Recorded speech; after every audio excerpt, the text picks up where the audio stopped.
Bom dia, sejam bem-vindos e bem-vindas. Damos início ao webinar Presente e Futuro do Serviço Público, a integração da incerteza e prospectiva. Este webinar tem como objetivo promover o conhecimento sobre as premissas da prospectiva estratégica e a sua relevância no contexto de incerteza do mundo atual. Este evento pretende enquadrar a incerteza, as megatendências e a relevância da análise prospectiva neste contexto, procurando compreender de que forma os serviços da AP se podem preparar para os contextos de incerteza e das megatendências. O evento irá ainda explorar a importância dos estudos sobre dinâmicas socioeconómicas e a sua comunicação com os cidadãos. À semelhança das anteriores conferências organizadas pelo INA, esta sessão terá interpretação para a língua gestual portuguesa, que será assegurada por Inês Lino, da Associação de Tradutores e Intérpretes de Língua Gestual Portuguesa, a quem agradecemos desde já. Hoje temos a honra de contar com 3 oradores de renome. São eles Francisco Furtado, coordenador da equipa multidisciplinar de Planeamento e Prospectiva do Planab; João Tiago Gaspar, diretor de Conteúdos e Relações Internacionais da Fundação Francisco Manuel dos Santos; e Margarida Mano, vice-reitora da Universidade Católica Portuguesa. Agradecemos terem aceitado o convite do INA para participar neste webinar. O debate será moderado pela chefe do Departamento de Planeamento Estratégico e Parcerias do INA, Patrícia Sanches. Informamos que a sessão é gravada e transmitida em direto através do canal de YouTube do INA. Será enviado um certificado de formação a todos os participantes que assistam ao webinar na íntegra e respondam ao questionário que será disponibilizado durante o evento. As questões que os participantes queiram colocar devem ser feitas através da ferramenta de perguntas e respostas disponível em baixo no ecrã e indicada por QIA, do inglês Questions and Answers. Passo a palavra à moderadora, Patrícia Sanches. Muito obrigada e boa sessão. Obrigada, Manuela. Bom dia a todas e a todos e bem-vindos. Gostaria de começar por endereçar um cumprimento especial aos nossos oradores, Francisco Furtado, João Gaspar e Margarida Mano, a quem, em nome do INA, agradeço terem aceitado o convite para participar neste webinar sobre o presente e o futuro da administração pública. Começaria por enquadrar o tema dizendo que vivemos num mundo pautado por incerteza e por rápidas mudanças, e que representam desafios ao nível global e, em particular, aos Estados e ao serviço público, e que, por este motivo, a capacidade de planear e de implementar políticas eficazes torna-se fundamental para responder às necessidades da sociedade. Este tema da perspectiva, apesar de ser já clássico em outras áreas, nomeadamente no setor privado, é relativamente recente na AP. A APS que não pode deixar-se à margem deste tema, nomeadamente no que diz respeito à implementação de ações necessárias para lidar com os efeitos exercidos pelas forças de mudança, uma vez que é ela também que lhe compete, entre outras coisas, garantir a segurança e o bem-estar dos cidadãos. Pretendemos debater durante esta sessão a integração da incerteza e da perspectiva estratégica na formulação e execução de políticas públicas, como forma de garantir um serviço público resiliente e adaptável. Isto se tivermos em linha de conta que a incerteza pode afetar todas as áreas do serviço público, desde a saúde à educação, passando pelas questões da segurança e infraestruturas, e que, nesse sentido, compreender e antecipar essas incertezas é crucial para o desenvolvimento de políticas eficazes. E se considerarmos também que a perspectiva estratégica e o planeamento a longo prazo têm o potencial de nos permitir olhar além do presente e preparar-nos para futuros possíveis. Ora, atendendo à missão do INA, que consiste em promover a capacitação dos trabalhadores da administração, e atendendo também a que um dos valores do INA assenta no futuro, onde, através da antecipação e da análise de tendências, se pretende preparar o INA e a administração pública para um mundo em mudança, e isto em alinhamento com a visão do INA, de mobilizar a administração para o conhecimento e mobilizar o conhecimento para a administração.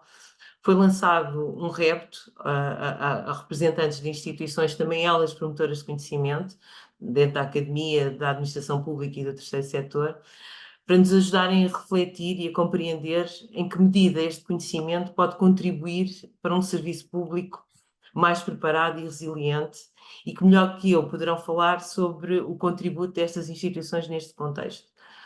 E nesse sentido, sem mais demoras, passaria então a palavra ao Francisco Furtado para nos falar um pouco sobre o trabalho que vem sendo desenvolvido no Planap dentro deste contexto. Francisco. Olá, muito bom dia. Antes de mais, muito obrigado ao INA, pelo convite que fez, um, e também, e em particular também com um obrigado à Patrícia em nome do INA.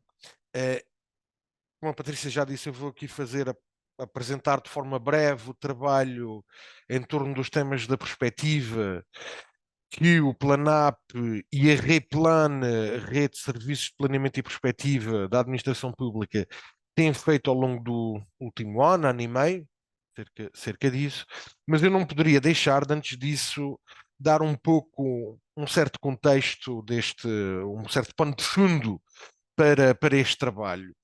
Porque, efetivamente, nós durante algumas décadas, vivemos um certo período do fim da história. Estávamos no fim da história. Ora, nós neste momento o que assistimos é uma aceleração da história. Uma aceleração da história e um momento isto é quase lá para Aliciano dizer isto agora, mas um momento de grande incerteza, alguma volatilidade até. Portanto, este é um momento em que se cruzam, e a Patrícia utilizou a palavra forças de mudança, de facto se cruzam, colidem, às vezes suportam-se mutuamente, mas outras vezes chocam diferentes tendências que estão a moldar já o nosso presente e que irão também moldar o nosso futuro. Portanto, isto é aqui um momento nós assistimos agora a um momento de grandes bifurcações. E eu não resisto, fizemos há pouco tempo um workshop em que um dos oradores dizia que este era um momento, um dos riscos que confrontávamos era a da falta de coesão, uma certa no seio da própria União Europeia, ou seja, este seria um dos riscos, a falta de coesão, um bocado, não diria a dissolução, mas um certo desnatar da União Europeia, enquanto outro dizia que há um consenso alargado em torno da expansão da União Europeia. Obviamente que há aqui uma certa contradição, não completamente insanável, mas é para percebermos como de facto vivemos aqui um tempo de contradições e um tempo de bifurcações, e que é um tempo que obviamente implica riscos, mas é também um tempo de grandes oportunidades. E para um país como Portugal, um país que pretende dar um pouco um salto qualitativo no seu nível de desenvolvimento, estes períodos, digamos, de transição, estes períodos de alguma incerteza, eu até diria que são períodos que obviamente oferecem riscos, mas também oferecem uma grande oportunidade neste contexto global para efetivamente se poder dar esse salto. Isso até porque nós, nós não somos meros espectadores da realidade. E a Patrícia falava do papel da administração pública. A administração pública, outros agentes no país, nós não somos meros espectadores, nós somos agentes também do futuro, podemos agir sobre a realidade e podemos projetar e construir e trabalhar para o futuro que desejamos. Claro que para podermos fazer isto de uma forma mais consequente, temos que estudar, explorar, mapear de forma tão sistemática e estruturada quanto possível o futuro. E, em termos muito sintéticos, é isso que significa e é isso que é a perspectiva, esta exploração, mapeamento de forma sistemática e estruturada do futuro.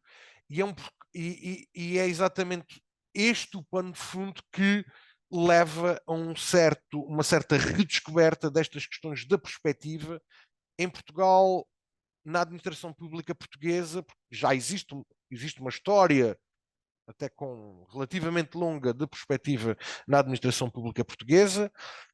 Um, e não só em Portugal, eu diria que isto é uma tendência a que assistimos em vários países europeus, a nível da Comissão Europeia, da União Europeia e até fora da Europa. Esta tendência de reconstruir as capacidades de perspectiva e ter um novo foco nesta questão da perspectiva. Ora, Eu, obviamente, vou ter que ser um pouco sumário naquilo que faz o plano, que tem estado a fazer o plano APP e a Replan. Vou focar-me aqui em alguns aspectos essenciais e, em parte, este trabalho começou com um projeto da OCDE, um projeto de capacitação da OCDE no decorrer de 2022 e, a pretexto, digamos, desse projeto, um, foi organizado um primeiro encontro, digamos assim, um primeiro encontro em torno da perspectiva de várias entidades e serviços da administração pública, que teve um exercício prático, teve um dia com exercício prático, teve um outro dia de discussão, de diagnóstico da situação, ponto da situação da perspectiva na administração pública, e foi um momento importante de começarmos a criar então comunidade, começarmos a criar rede dentro da própria administração pública. Já agora, uma pequena nota, o resultado deste trabalho desenvolvido em conjunto com a CDE é público. Há um relatório em inglês, mas também há um relatório em português. Está aqui o site neste slide, portanto, se quiserem consultar, e acho que esta apresentação poderá ser disponibilizada e, portanto, poderão consultar o relatório. Obviamente que há aqui uma questão também de capacitação fundamental e, portanto, houve aqui também momentos de capacitação, quer dos técnicos do Plano APP, quer uma capacitação aberta a vários técnicos de entidades desta rede de serviços de planeamento e perspectiva. E quando a formalização desta rede, porque esta rede no fundo só é formalizada muito no final de 22 e começa a operar na prática, começa a operar já mais em meados de 23, a partir do momento em que ela é criada, é logo também criada com uma equipa especialmente dedicada à questão da perspectiva. É uma equipa que é coordenada pela Direção-Geral de Política de Defesa Nacional, pela Secretaria-Geral do Ambiente e pelo Planap, e em que vários outros serviços e entidades da administração pública também participam, incluindo o INA. Ora, no seio desta equipa, o primeiro grande trabalho era exatamente este trabalho de mapeamento, organização da própria rede, de envolvimento dos vários serviços, de elaboração de um diagnóstico. Há depois toda a questão de criação de conhecimento, capacitação, quer por via formal, quer por vias mais informais, quer pela aprendizagem pela própria prática. Há depois uma linha que eu focarei mais do relatório de megatendências e há também uma preocupação com o aumentar da literacia em perspectiva, e até ao final do ano nós teremos um glossário com vários termos de perspectiva que tem uma função, por um lado, também de criação de conhecimento, mas também tem uma função de harmonização, digamos assim, e de alinhamento de melhores práticas e de boas práticas no seio da administração e se calhar até um pouco para além dela nesta área.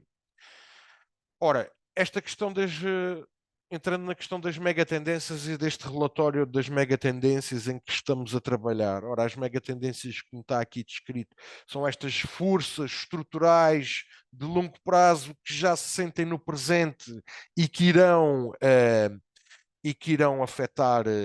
afetar-nos ao longo de décadas. Aqui em Portugal, mas em geral tem um impacto global. Houve um primeiro trabalho de revisão da literatura, análise de vários relatórios dentro desta temática. A partir daí foram elencadas uma série de forças de mudança, tendências, megatendências, jokers, eventos inesperados.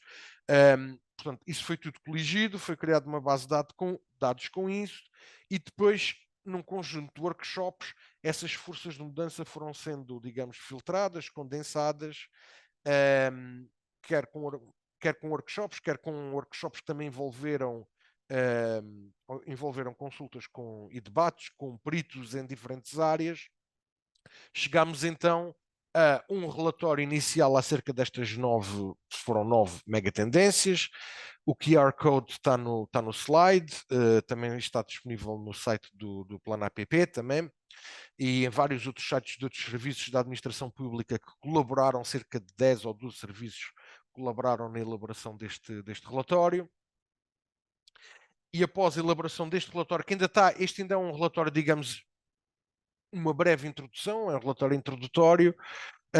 Nós temos estado agora num trabalho de maior detalhe, de detalhar este trabalho, com um conjunto de workshops. Portanto, este é um deles, apenas um exemplo, que foi realizado no Instituto de Defesa Nacional. Este aqui é a lista, digamos assim, o elencar das várias megatendências que foram identificadas, e dado o tempo até que temos e que tenho aqui, não vou entrar em detalhes, nem listar as que aqui estão, mas podem ver aqui aquelas que estão aqui identificadas. Agora, eu queria fazer aqui, chamar a atenção para que este trabalho não é só um trabalho de mera, digamos, análise e descrição, e sem qualquer desprimor, um trabalho académico. É um trabalho que pretende, de facto, estar integrado com e influenciar e contribuir para o desenho das políticas públicas. Ou seja, este é um trabalho que em parte já foi incluído nos conteúdos do Programa Nacional de Reformas, em vários deles, aliás, e das próprias grandes opções, da Lei das Grandes Opções, quer a edição do ano passado, quer a edição deste ano, que já foi submetida ao Parlamento. E no futuro nós pretendemos uma articulação ainda maior, e que este trabalho que estamos a fazer em conjunto na administração pública seja também um contributo para uma eventual estratégia nacional de médio e longo prazo de desenvolvimento do país, que já se falou, aliás está mencionada no programa de governo, até nestas próprias grandes opções, e isto será um elemento que também irá contribuir para essa estratégia. Eu, se calhar, aqui, como não tenho muito tempo, vou apenas destacar nos próximos passos que temos pela frente. Um deles também envolve, ou também abarca esta componente de envolvimento da sociedade civil. E, portanto, no desenvolvimento do que será o relatório final das megatendências, haverá também um conjunto de sessões, workshops, em escolas, com jovens, com o objetivo também de trazer a visão da população mais jovem para estas reflexões, também ter aqui um momento de interação com a comunidade artística, que também é importante para nos ajudar a pensar no futuro. Isto, para além, não está aqui referido, quer dizer, por acaso até está, mas há aqui uma série de outros trabalhos que nós temos em curso, de entrevistas com peritos, empresários, ativistas, etc., para enriquecer todo este trabalho. Eu não poderia aqui também deixar de falar de outra componente, que segue paralela a tudo isto, que aliás está a ser feito em articulação com o INA, está a ser feito pelo INA, aliás, em articulação com o Plano APP e com a Replan, que é um curso em políticas públicas, em que um dos módulos desse curso é exatamente sobre a perspectiva, e acabar um pouco, em certa medida, como comecei, mas que acho que é importante, porque nestes trabalhos da perspectiva, a análise de riscos, pode-se muitas vezes cair apenas e exclusivamente numa visão demasiado negativa e focada nos riscos em relação ao futuro. E obviamente que é necessário, é fundamental identificar estes riscos. Aliás, se lerem o relatório vão ficar bem cientes disso, mas tão importante talvez como identificar os riscos é também perceber as oportunidades que o futuro tem e que nos traz, maximizar ao máximo estas oportunidades e obviamente mitigando também os riscos e atenuando os riscos que confrontamos. E diria que, mas isto pode ficar para a discussão, um país como Portugal, por vezes até tem certas características que são vistas como problemas ou defeitos, mas que no contexto histórico em que estamos a viver, até podem ser grandes vantagens para o país. E com isto agradeço mais uma vez o convite e passaria a palavra. Obrigada. Obrigada, Francisco. Obrigada por este enquadramento e esta visão do trabalho que tem estado a ser feito no Planap e nomeadamente na rede de Riplan e na promoção de documentos que visam aumentar também a literacia nestas questões da perspectiva e das boas práticas da administração. E também da importância da integração deste trabalho no desenho das políticas públicas. Alinhado também com isto, e passaria agora a palavra a Margarida Mano, nesta sequência, portanto, perceber o trabalho que está a ser feito também ao nível da academia, nestas temáticas, e também da sua experiência ao longo da sua carreira, dentro destas questões da estratégia, da perspectiva e até ao nível das organizações públicas, portanto, nos desse também aqui um enquadramento do que é que está a ser desenvolvido também nestas áreas.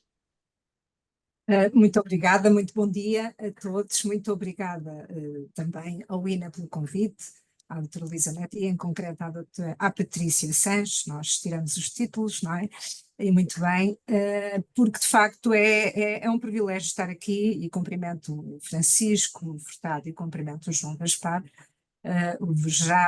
Certamente já valeu a pena a todos estarem aqui para ouvir aquilo que o Francisco disse e por aquilo que representa de trabalho, de planeamento a ser feito e que está a ser feito e que é fundamental do ponto de vista central, digamos assim, e portanto para mim é um privilégio estar aqui e agradeço imenso o convite para estar. E em 10, 15 minutos, talvez acho que resolvi organizar um bocadinho aquilo que podia dizer de uma forma simples, até porque estou convencida, vi rapidamente os nomes e alguns dos participantes, desculpem, não vi porque os nomes são outros, estão numa sala, mas de facto estarão mais ou menos familiarizados com alguns conceitos, isto é, antes de mais eu sou uma otimista e eu acredito muito que um trabalho sério ajuda a fazer um futuro melhor e de facto, da minha experiência, muitas instituições hoje trabalham já do ponto de vista do planeamento estratégico, isto tem acabado por ser um processo muito importante, estou-me a lembrar dos quadros já há décadas, não é? Onde o objetivo era fixar objetivos e fazer planeamento, poderia não ser perspectivo. Portanto, eu resolvi organizar as minhas ideias em termos de 3 palavras, que são as 3 palavras que estão aqui no desafio que nos foi feito, e que é perspectiva, serviço público e futuro. Bom, e em relação à perspectiva, a questão da perspectiva que o Francisco referiu, que o João certamente também vai referir, e que de resto a Patrícia, na sua introdução, fez uma introdução quase magistral, ou seja, foi uma aula, uma síntese e um enquadramento fantástico. A questão da perspectiva é um bocadinho exatamente, e se o mundo for diferente, não é? E se nós estivermos a viver daqui a 10 anos, daqui a 15 anos, daqui a 20 anos, nós vamos estar a viver num mundo que vai ser diferente. Mas como é que ele vai ser? O que é que vai ser diferente? E é um bocadinho aí nessa questão, não de fazer previsões, não é? E, portanto, de perceber que sabemos, enfim, que o mundo vai ser assim ou vai ser assado, mas na perspectiva que há vários mundos que nós podemos desenhar e temos que saber preparar-nos para esses mundos. Não nos conseguimos preparar para todos os mundos, não é? Portanto, quais são as escolhas que fazemos? É esse trabalho que a perspectiva, com base no conhecimento, com base numa série de metodologias, eu penso que o trabalho que está a ser feito e que o Francisco descreveu é fantástico, não é? É muito importante aquilo que ele disse no fim, que é a participação da sociedade e também a comunicação, ou seja, que a sociedade conheça, que a sociedade começa a cheirar, a sentir, porque só assim também pode participar e só assim aquilo que está a ser feito pode condicionar o que fazemos na administração pública. E na administração pública, de facto, eu conheço experiências absolutamente fantásticas, algumas já com muitos anos, E, portanto, eu diria que é um trabalho que tem que ser feito centralmente, precisamente por aquilo que o Francisco disse, pela questão do, digamos, da necessidade de um alinhamento de políticas, independentemente dos governos, não é? Mas que pelo menos as escolhas serão diferentes em termos obviamente, políticas, mas que de alguma forma tenham em conta um enquadramento que é comum, com mais uma incidência num risco ou noutro. E, portanto, eu penso que aqui, relativamente à perspectiva, a verdade é que o que nos ajuda não é tanto o que é que eu posso fazer ou como é que eu posso, como é que eu faço, mas é mais o que é que pode acontecer no futuro. E eu preparei, enfim, por uma questão meramente, eu diria mais de organização do que de outra coisa, preparei 2 ou 3 slides que, no fundo, eu penso que, apesar de tudo, tinha dúvidas se ia colocar ou não, mas talvez sistematize e, portanto, vou pedir para colocar, vou colocar porque talvez sistematize a questão e que tem a ver, basicamente, com... perdão. A pergunta é esta, e depois há aqui uma série de conceitos que o Francisco abordou, que a Patrícia abordou, que o João vai abordar e que, enfim, toda a gente, muitos daqueles que nos estão a ouvir já conhecem. Eu retirei isto de um artigo em que participei com o António Alvarenga. O António Alvarenga é uma pessoa que eu respeito muito e que esteve no planeamento e na perspectiva há muitos anos em termos do planeamento central e, portanto, chamo como a ponte aqui com o Francisco. Mas há aqui um conjunto de conceitos importantes, tendências, como falou, megatendências, incertezas cruciais, que são as mais importantes, é todas as incertezas, quais são aquelas que vão fazer o sim ou não de diferença, enfim. Mas há aqui na perspectiva, e na perspectiva estratégica, 2 pontos muito importantes, e que são aqueles que estão no centro, não é? Que é o foco e o horizonte. É claro que se nós pensamos que e aqui não há, digamos, eu diria, tendências para a administração pública, o que há é tendências para a sociedade, não é? E depois o nosso foco, naturalmente, vai ser, enfim, do ponto de vista de contexto, a administração pública, ou vai ser uma determinada área ou outra, porque, de facto, o serviço público é uma imensidão, como sabemos. Mas, portanto, é o foco e é o horizonte temporal. E isto faz claramente a diferença. Pensar, desenhar um mundo para daqui a 10 anos ou desenhar um mundo para daqui a 30 é completamente diferente naquilo que depuramos de mais importante portanto, é este conjunto de, digamos, de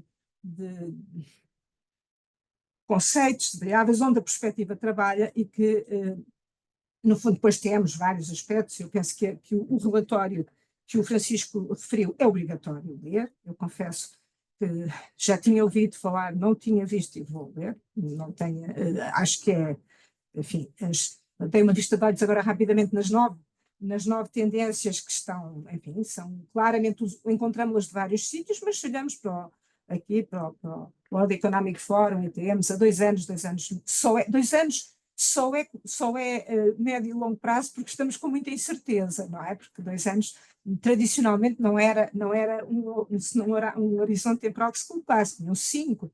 Mas reparem, quando estávamos no Covid, 6 meses já era médio e longo prazo, porque a gente não sabia o que é que ia acontecer daí, do ponto de vista. E, portanto, mas onde temos, de facto, daqui a 10 anos, vamos ver um impacto muito grande daquilo que é ambiental, em termos de tendências, daquilo que é tecnológico, ao contrário de outros períodos em que tínhamos, enfim, não vou perder aqui tempo com isto.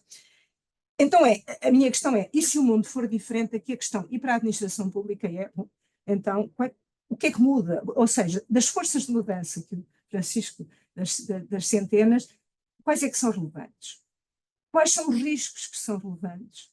Quais são as incertezas que importam? E estas são as questões que, ao escolhermos e ao decidirmos, depois do trabalho de perspectiva feito, que o Francisco referiu e que não é fácil, vão nos ajudar naturalmente, então depois sim, a posicionarmos e a percebermos, ok, como é que nesse mundo, ou nesses mundos, porque nunca é um, são vários, nesses mundos diferentes, como é que nós estaremos, a administração pública.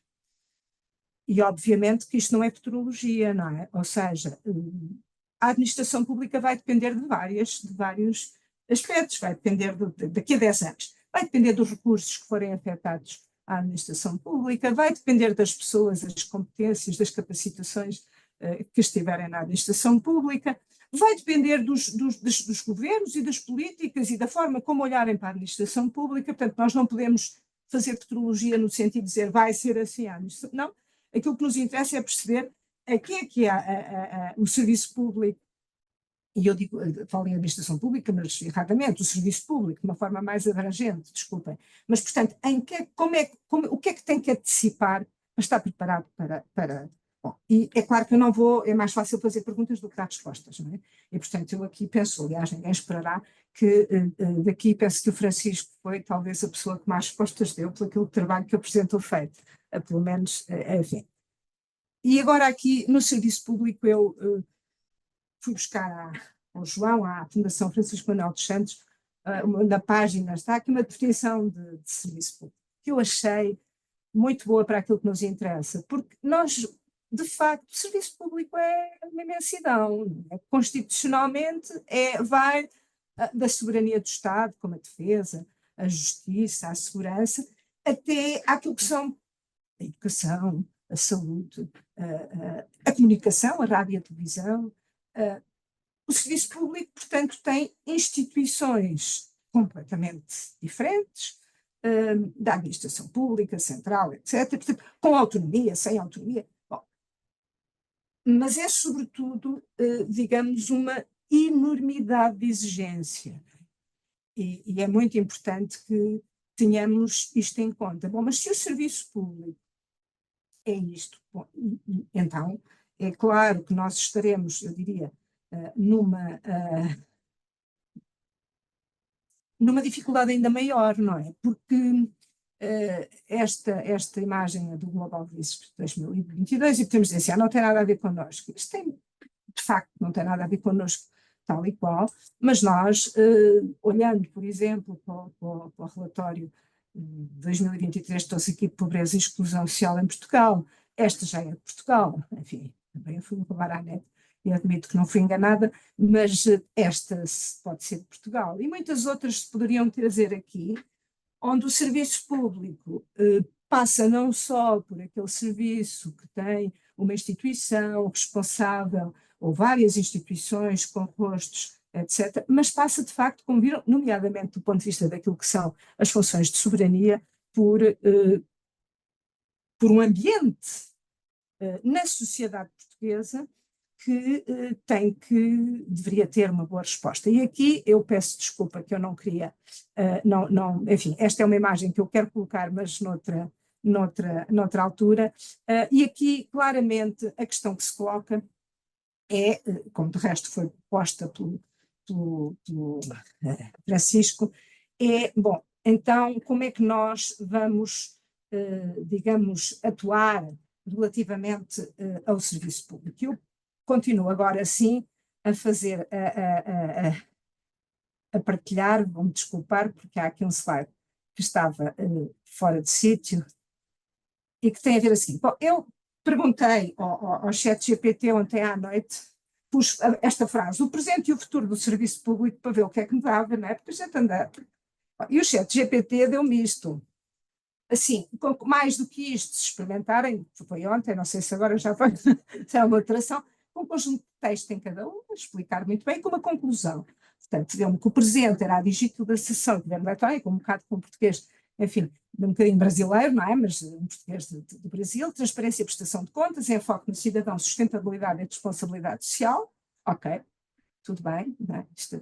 E que o futuro do serviço público seria inteligência artificial e automação, Big Data e análise de dados, inclusão e acessibilidade, são aspectos a ter em conta naquilo que tem que ser o serviço público no futuro.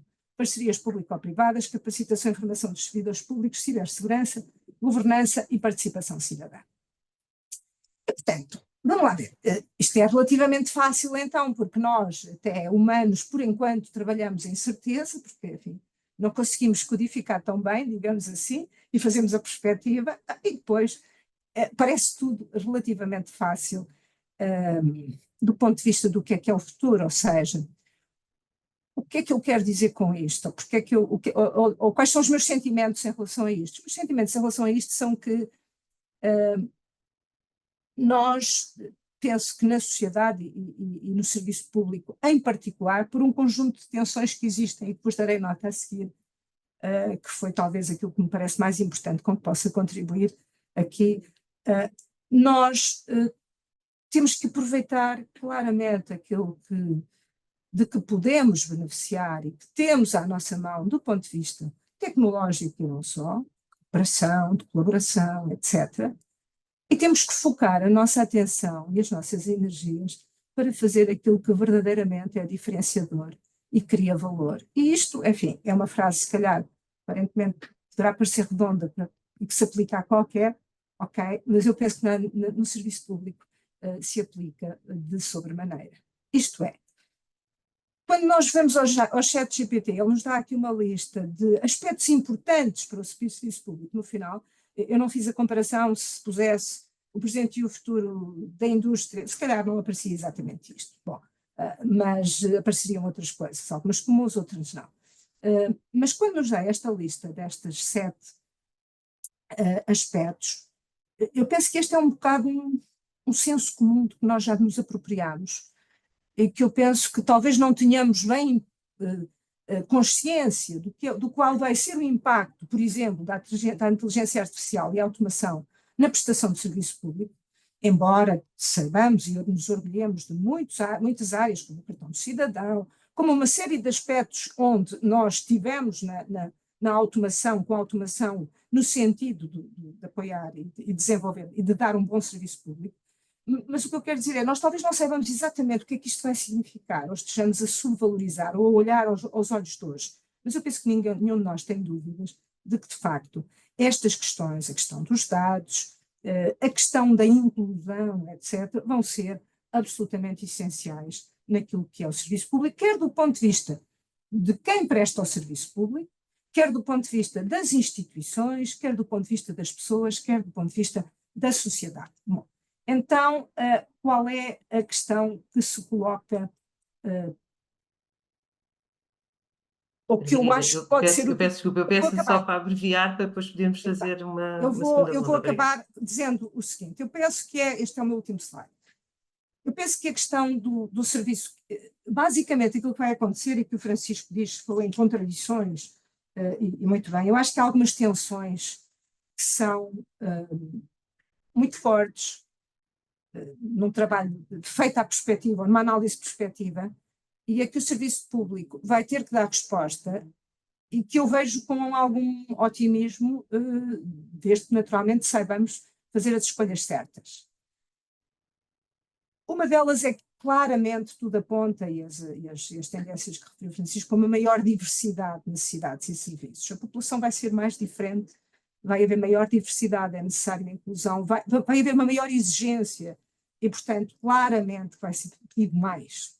Mas também temos do nosso lado uma maior automação e uma maior standardização.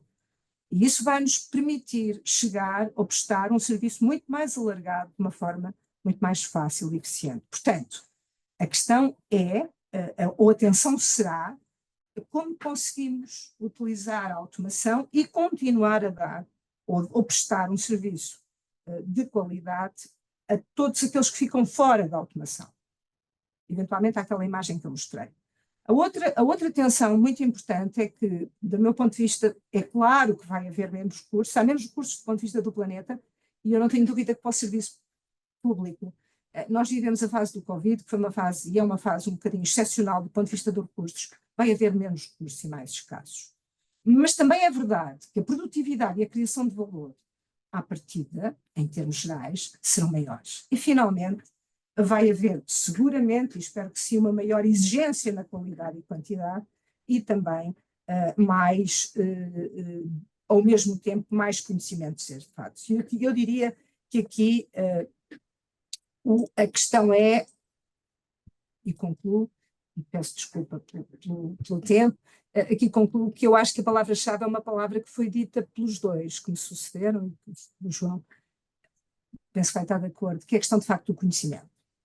Nós temos que utilizar o conhecimento temos que o utilizar e trabalhar para um maior sentido, um melhor serviço público, em geral, porque as exigências vão ser muito grandes, mas nós também vamos dominar muito mais conhecimento do que dominamos hoje.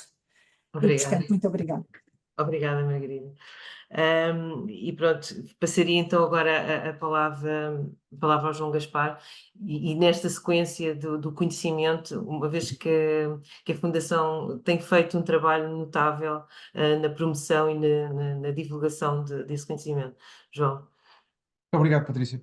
Queria só agradecer rapidamente à Sra. Presidente do INA e à Patrícia especificamente, e também agradecer, quer à Margarida, quer ao Francisco, que já me facilitaram aqui muito o trabalho. Eu não teria conseguido falar melhor sobre a questão de perspectiva. E, portanto, vou tentar explicar o que é que temos tentado fazer na Fundação Francisco Manuel dos Santos a este propósito da perspectiva, sendo nós uma entidade do terceiro setor, mas que de facto tem uma ligação muito grande à administração pública, desde logo no seu projeto que talvez seja o mais conhecido, a Pordata.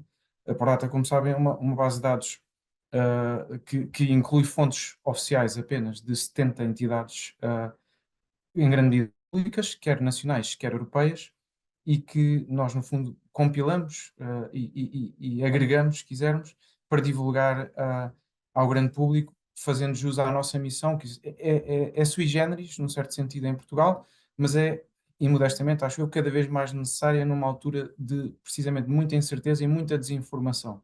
Ou seja, esta missão de compreender melhor a realidade portuguesa, obviamente no contexto europeu e global, e fazer chegar o conhecimento que ou vamos compilando, como é o caso da Porata, ou produzindo nós próprios, junto da sociedade portuguesa e, obviamente, também dos nossos parceiros europeus.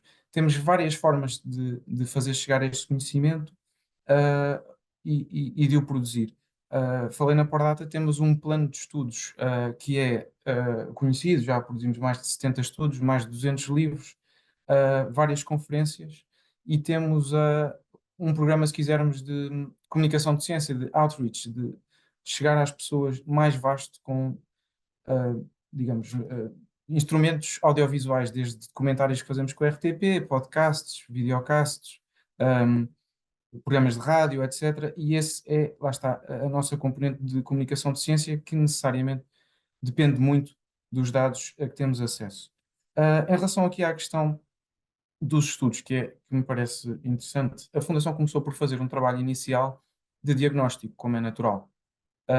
Mas a certa altura percebemos que isso, lá está, tendo em conta o dinamismo que o Francisco e a Margarida tão bem descreveram, a incerteza é tão grande, isso já não chega, não é? E, portanto, começámos a fazer alguns estudos prospectivos nas áreas em que isso é mais seguro fazer, com base em evidência empírica sólida. E, portanto, começámos pela área da demografia, nomeadamente fazendo projeções a médio e longuíssimo prazo de qual será a trajetória e a dinâmica da população portuguesa, por exemplo, quer do ponto de vista do envelhecimento, quer do ponto de vista das migrações, quer do ponto de vista até da sustentabilidade do nosso sistema de pensões, através de uma técnica de microsimulação dinâmica que nos permite prever, de acordo com as contribuições que vamos tendo, com o influxo de migração que vamos tendo, de mão de obra, etc., como se comportará o nosso sistema de pensões. E depois passámos a fazer estudos também no campo, se quisermos, económico, sobre perspectivos, e, portanto, para tentarmos, lá está, como dizia a Margarida e o Francisco, não propriamente prever o futuro, naquele sentido de vidente, Nostradamus, etc., mas de acautelar o futuro. Ou seja, há tendências que nós hoje conhecemos da sociedade portuguesa, sabemos que a sociedade portuguesa, salvo erro, depende dos anos, mas ou é a segunda ou a terceira mais envelhecida da Europa, normalmente está sempre atrás da Itália e concorre com a Grécia pelo segundo lugar, é a quinta ou a sexta mais envelhecida do mundo. Isso, obviamente, terá repercussões importantes para aquilo que é o futuro da nossa população e para os níveis de bem-estar que nós queremos que os portugueses e as pessoas que vivem em Portugal, evidentemente de outras nacionalidades, usufruam. E, portanto, é preciso fazer essa análise prévia, fazer estudos prospectivos, e é preciso também criar sistemas de acompanhamento, monitorização, análise, avaliação, se quisermos, das políticas públicas, por forma a conseguirmos ajustá-las já depois de terem sido aplicadas, e termos a certeza que estão a cumprir a sua função primordial, que é, no fundo, garantir níveis de bem-estar e qualidade de vida cada vez melhores para todos os portugueses, sem exceção, e todas as pessoas que vivem em Portugal. E, portanto, a Fundação tem feito aqui um trabalho, obviamente complementar e nunca substituindo ao da administração pública, era o que faltava, nesta tentativa de mapeamento de quais é que são as tendências futuras. Posso-lhes dizer, um dos estudos que estamos atualmente a fazer, no fundo, analisa os impactos da inteligência artificial e da automação em determinados setores e até profissões específicas em Portugal, quer numa externalidade positiva, quer negativa. Ou seja, obviamente sabemos que há áreas e setores que vão beneficiar muito da automação, há outras que vão, ou seja, há empregos que vão ser perdidos e é preciso acautelar o futuro das pessoas que se especializaram nisso. É preciso fazer o chamado reskilling, é preciso requalificar. Ora, para nós sabermos isso, temos que saber ou na medida do possível, da forma mais aproximada possível, quais é que são esses setores. É esse trabalho que estamos a tentar fazer. Falava há pouco do envelhecimento. Sabemos que a população portuguesa terá necessidade, do ponto de vista de mão de obra, isso é evidente, que os robôs não vão fazer tudo, de cuidados de saúde continuados, de apoio a idosos e tudo isso. E, portanto, é preciso também traçar esses cenários, até porque, do ponto de vista do ensino superior, à qual a Margarida fazia referência há pouco, nós conseguirmos, num certo sentido, condicionar um pouco a oferta para aquilo que será necessário no futuro. Eu não vos quero tomar muito mais tempo. Queria falar-vos um pouco, uma vez que, para citar o povo português, que é sempre sábio, não queria vir ensinar a mim só padre sobre o que é que a administração pública deve fazer, não é? Mas queria falar um pouco sobre outros mecanismos que a Fundação tem internos que nos permitem, se quisermos, para parafrasear uma expressão americana, estar um bocadinho à frente da curva das tendências. E tem a ver com portanto, nós fazemos estudos qualitativos, nomeadamente focus groups, para tentar perceber quais é que são as aspirações, as dificuldades da população. Estamos agora a fazer um processo, porque somos uma fundação portuguesa e não só lisboeta, não é? Em todo o país, incluindo ilhas, para perceber quais é que são os problemas que os jovens enfrentam. Obviamente há alguns que são óbvios de identificar. Sair de casa dos pais tarde, problemas de acesso à habitação, o preço das casas, tudo isso. Mas há coisas que nós não sabemos e, portanto, há outro tipo de metodologias que nos permite perceber o que é que as pessoas precisam da parte da Fundação, que respostas é que necessitam. Outra coisa que estamos a fazer são estudos de impacto sobre o nosso próprio trabalho, precisamente para monitorizarmos aquilo que fazemos e como é que podemos servir melhor, neste caso o público da Fundação, na nossa missão também de serviço público. E obviamente também fazemos inquéritos a peritos e tudo isso para tentarmos mapear estas tendências. É isso que nos tem permitido, em alguns casos, fazer estudos, por exemplo, sobre o mercado imobiliário, que, enfim, quando os preços começaram a explodir em Portugal, sobretudo em Lisboa e no Porto, os nossos estudos demoram cerca de 2 anos em média a fazer e são sempre feitos por académicos independentes e por universidades, mas nós no ano seguinte, à grande explosão, já estávamos a trabalhar esse tema porque conseguimos, enfim, mapear, passem a modéstia, aquele crescimento um bocadinho mais rápido do que outras entidades. Último ponto que eu gostava de fazer para não vos tomar tempo.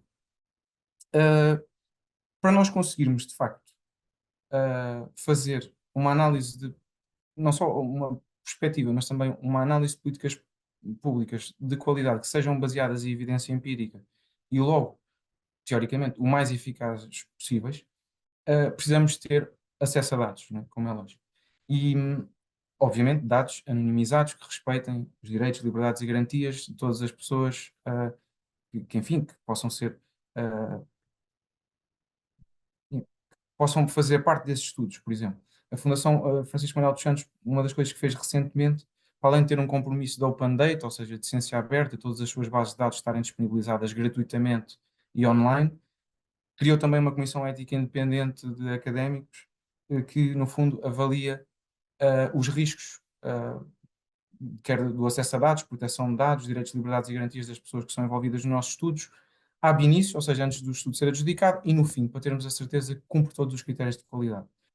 Mas isto em si mesmo não chega, não é? E Portugal, muitas vezes nós, aqui na Fundação, tentamos fazer estudos seguindo o benchmark internacional e replicando estudos inovadores de outros países. Eu refiro-me, por exemplo, a casos como migrações, mobilidade social, pobreza, sobretudo deficiência e discriminação étnica, e Portugal, em termos de acesso a dados nestes campos que eu referi, não está a par, digamos assim, de outros congéneres europeus na disponibilização. Obviamente, repito, teria de ser sempre anonimizada, e garantido todos os direitos, liberdades e garantias dos envolvidos. A questão é que é importante, de facto, dar este contributo, obviamente que a administração pública dá sempre possível, mas nós darmos aqui também um salto enquanto país para a disponibilização de dados, sobretudo à academia, obviamente não são dados para a Fundação Francisco Manuel dos Santos, né? Dados para a Academia Portuguesa poder seguir esta cena de open data, de ciência aberta, promoção de conhecimento e depois, obviamente, a divulgação posterior desse conhecimento para o grande público. A única forma que temos de fazê-lo e de ir monitorizando as nossas políticas públicas e de saber se de facto elas são eficazes e se ainda vamos a tempo de corrigir, é se tivermos acesso a informação fidedigna, criteriosa e validada. E eu queria só fechar com este ponto. A Fundação há muitos anos já fez um estudo sobre o impacto de duas políticas públicas, enfim, muito marcantes em Portugal. Uma foi a política das drogas, na altura do governo Guterres, e depois a reforma do ensino superior também dos anos 90. E esse estudo de impacto, que no fundo depois a política das drogas foi até replicada por países, democracias teoricamente mais avançadas do que a nossa, mais consolidadas, na verdade só foi possível porque tivemos acesso a um conjunto de informação que nos permitiu ver o sucesso daquela política e, obviamente, hoje em dia permitirá ver se é necessário atualizá-la tendo em conta os riscos que existem e que foram mencionados. E, enfim, eu queria só terminar dizendo que podem sempre contar todas as pessoas aqui das instituições públicas com a nossa cooperação, quer do ponto de vista da divulgação, quer neste tipo de sinergias para cumprirmos todos a nossa missão de serviço público. E agradecer também a todos a vossa dedicação ao serviço público aos nossos concidadãos. Obrigado.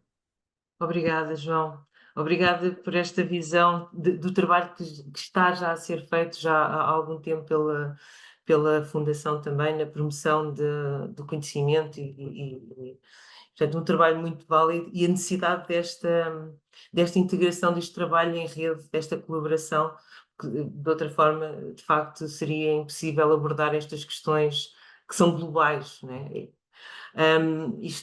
As conversas são como as cerejas, como se costuma dizer, e nós tínhamos a intenção de fazer uma segunda ronda, e o tempo está a escassear, mas eu gostava só de fazer uma pergunta muito breve, uma resposta muito breve a cada um de vós.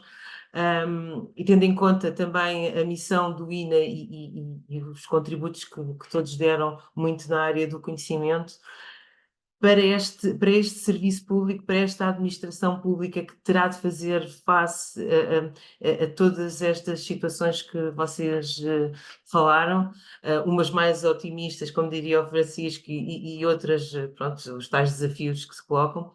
Que competências, na vossa opinião, devem ser desenvolvidas no serviço público? O serviço público do presente, o que é que deve começar a ser trabalhado para fazer face, portanto, a este futuro incerto que vocês descreveram? Começaria pelo Francisco, rapidamente. Estás sem som. Ok. Olha, antes de mais também saudar a Margarida e o João pelas excelentes intervenções que fizeram e a reflexão até que motivam. Eu diria, há aqui vários pontos. Eu começaria por um ponto muito genérico, já foi aqui várias vezes repetido, mas que esta questão da capacitação e da aprendizagem e, portanto, o papel destacado do INA, quer nas questões da perspectiva em si, digamos assim, que acho que é importante ser ainda mais disseminadas. Mas também no conhecimento mais geral que é dado no aprofundamento da capacitação dos trabalhadores da administração pública é fundamental. E é fundamental por uma razão que é várias, mas uma delas é que nós vamos precisar de ter alguma agilidade. Ou seja, toda a sociedade é necessário ter aqui alguma agilidade perante os desafios do futuro.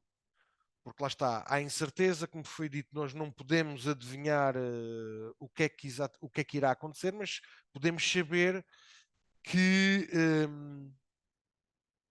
há aqui uma série de bifurcações. E estávamos a falar da questão do envelhecimento da população, etc.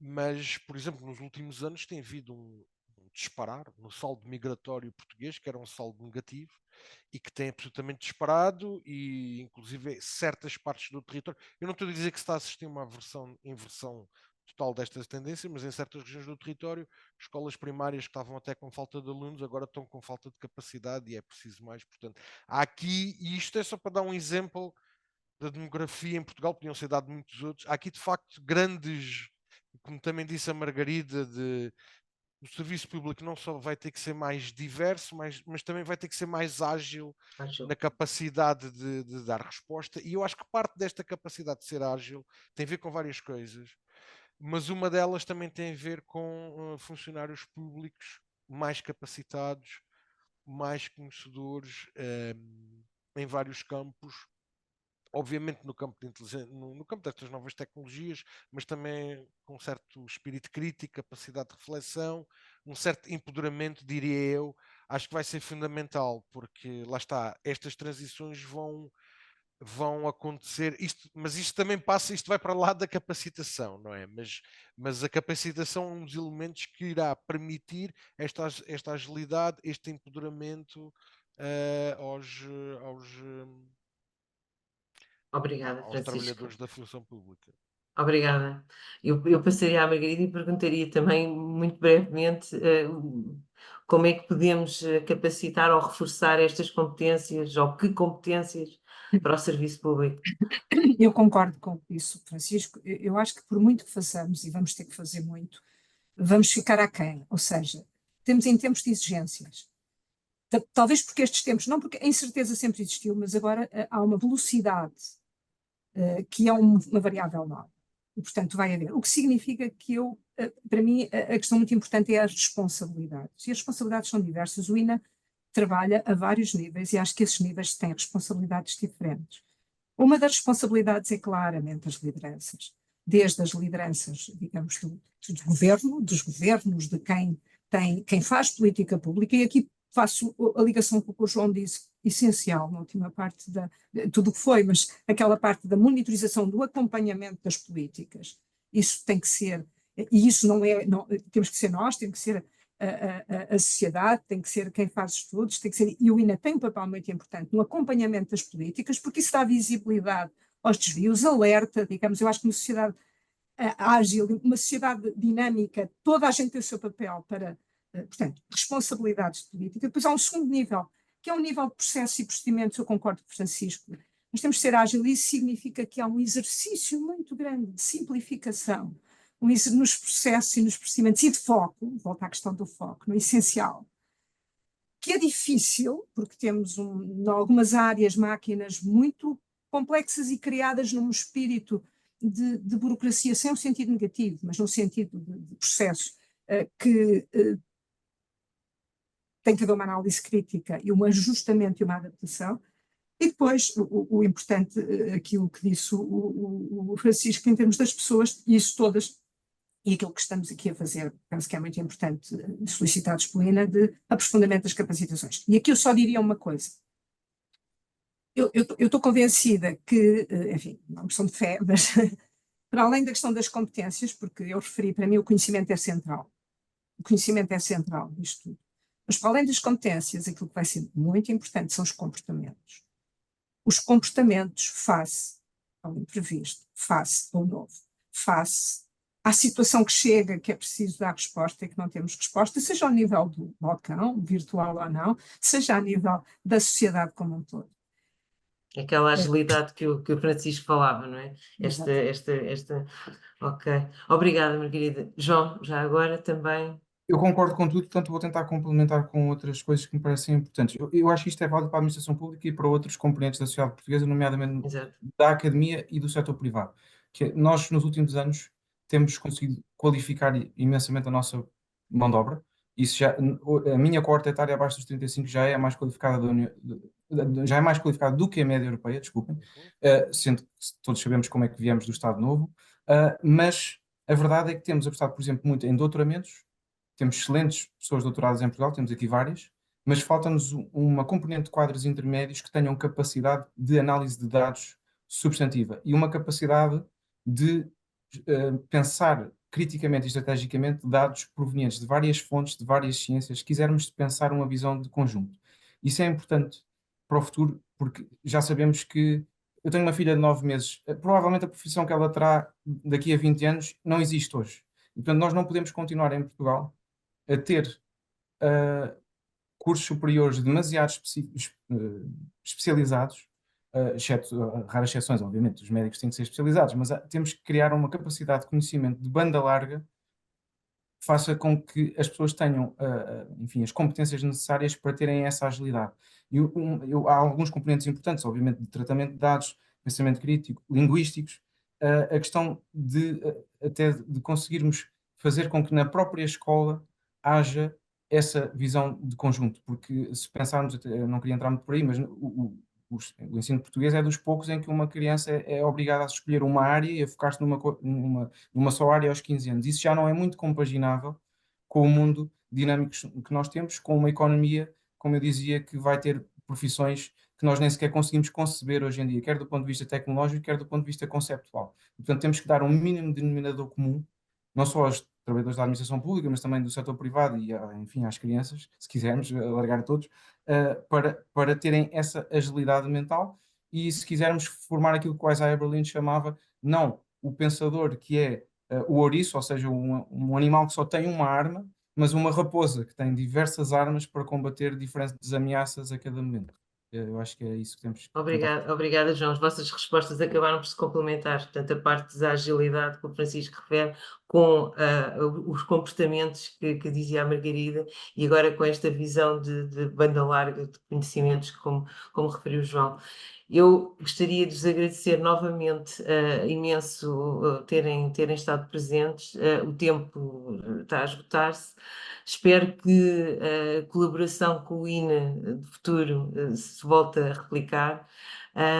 E queria também agradecer às pessoas que tiveram a assistir ao webinar, dizer que as apresentações serão disponibilizadas e convidar-vos a ir ao site da Fundação e do Planap e acompanhar também o trabalho da Margarida. Passaria então, despedia-me e passaria então a palavra à Manuela para fazer o encerramento do webinar. Obrigada. Muito obrigada a todos e a todas que assistiram a este webinar e que nos acompanharam ao longo desta sessão, quer na plataforma Zoom, quer através do canal de YouTube do INA. Agradecemos também aos nossos distintos convidados pela sua partilha de conhecimentos e pelos seus contributos para este debate. Vamos agora partilhar no ecrã um inquérito de avaliação do interesse desta conferência. Informamos que apenas será enviado um certificado de formação aos participantes que tenham assistido ao webinar na íntegra e que respondam a este inquérito. Se tem interesse pelas áreas abordadas neste webinar e gostaria de aprofundar os seus conhecimentos sobre estas temáticas, sugerimos a inscrição no curso Gestão de Conhecimento em Serviços Públicos, que decorrerá entre os dias 17 e 24 de setembro. Poderá aceder a mais informações e inscrições através do link que iremos deixar no chat. O programa de formação do INA para 2024 inclui cursos de curta e de longa duração destinados aos trabalhadores da administração pública. Conheça a nossa oferta formativa consultando o catálogo disponível no site do INA em ina.pt. Também já está disponível para consulta o programa de formação 2025. Pode ainda consultar e acompanhar todas as novidades e iniciativas do INA nas redes sociais, Facebook, LinkedIn, Twitter e Instagram. Mais uma vez, muito obrigada a todos e a todas que nos acompanharam ao longo deste webinar. Muito boa tarde.